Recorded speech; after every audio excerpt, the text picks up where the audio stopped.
AP assembly budget సమావేశాలు జరగనున్న నేపథ్యంలో పవన్ కళ్యాణ్ అధ్యక్షతన జనసేన పార్టీ శాసనసభాపక్ష సమావేశం నిర్వహించారు.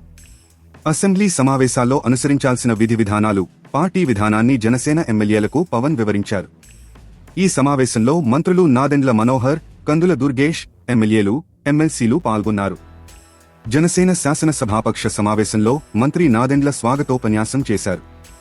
సీనియర్ ఎమ్మెల్యేలు కొనతాల రామకృష్ణ, మండలి బుద్ధ ప్రసాద్, మంత్రి దుర్గేష్ చట్టసభల్లో తమ అనుభవాలు పంచుకున్నారు. ఇదిలా ఉండగా అసెంబ్లీ ప్రాంగణంలో రాకపోకలు, ప్రవేశాలపై ఉన్న నిబంధనల్ని కట్టుదిట్టంగా అమలు చేయాలని నిర్ణయం తీసుకున్నారు. ఈ మేరకు మంత్రులు, ఎమ్మెల్యేలు, ఎమ్మెల్సీలు, మీడియా, విజిటర్లు, పోలీసు సిబ్బందికి ప్రత్యేక పాస్లు జారీ చేశారు. భద్రతా కారణాల రీత్యా పాస్లున్న వారిని మాత్రమే అసెంబ్లీ ప్రాంగణంలోకి అనుమతించనున్నారు. అసెంబ్లీ, మండలిలో వేర్వేరు ప్రాంతాలకు వెళ్లేలా వివిధ కలర్ కోడ్లతో పాస్లు జారీ చేశారు.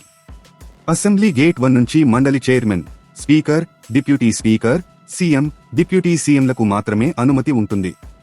గేట్ 2 నుంచి మంత్రులకు మాత్రమే అనుమతి ఇస్తారు.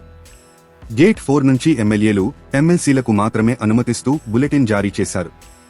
మండలి చైర్మన్, స్పీకర్, సీఎంలు వచ్చి వెళ్లే కారిడార్లోకి ఇతరులెవరికీ అనుమతి లేదని స్పష్టం చేశారు. 4వ గేట్ గన్ పాయింట్ మినహా భద్రతా సిబ్బందిని అనుమతించేది లేదని వెల్లడించారు. మంత్రులు, సభ్యుల పీఏలను అవసరం మేరకు మాత్రమే అనుమతిస్తామని స్పష్టం చేశారు. తాజా సమాచారం కోసం లైక్ చేయండి, సబ్స్క్రైబ్ చేయండి, నోటిఫికేషన్ల కోసం గంట సింబల్ ఆన్ చేసి పెట్టండి.